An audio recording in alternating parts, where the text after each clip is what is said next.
morning. It's Wednesday morning here. And makasad ang weather sa gawas. Tchadan!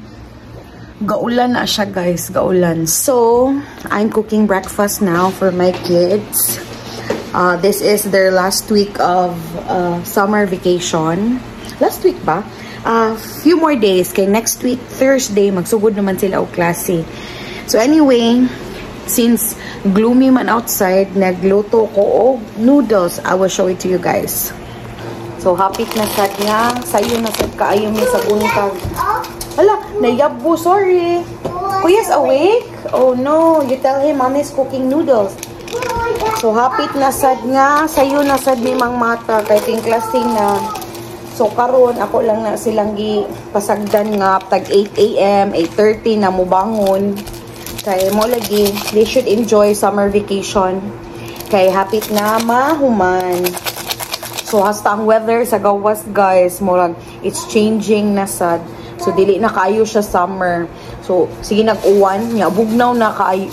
Dili kaayo, bugnaw na inig buntag. I'm going to my new school. Huh? Then I'm going to my new school. Are you excited for your new school? Yeah, tunas kuya sa washroom. Nadungog na nako kuya sa washroom. Nagbukal naman dahil nigduro eh. Wako kabantay. Morning, kuwa. Ning mata na akong baby boy. Uy, hapit na raba iyang birthday. So guys, pero naluto na ang akong luto nga noodles. Naray. Tchadan! Pero wapa na nga ako ng mga bata kay init pa daw. And now I'm cooking egg for myself. Wait. And this is what's for me. Itlog with kamatis. Simple na kay guys. Naman ko'y buwad nga pinirito gahapon. So, ako tong pares aning ako ang itlog with kamatis. Mga ako na in a while.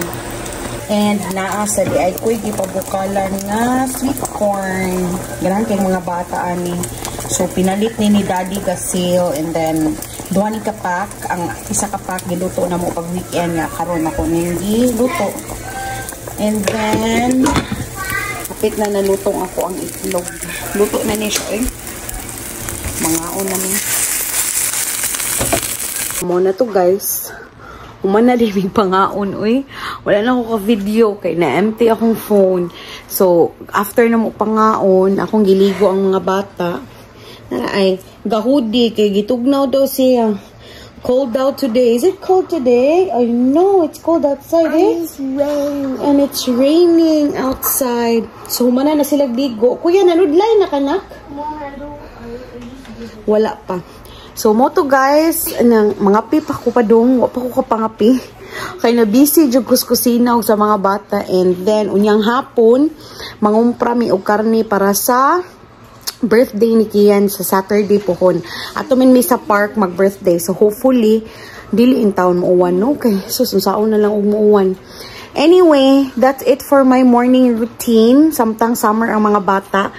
After na ko pangapiron, mag-prepare ko kay na ko'y orders nga food. So, mo to guys. Tekan king salamat sa pagtanaw. Sunod na sad, maybe unyang hapon if maka-vlog ko. Thank you so much for watching. Bye!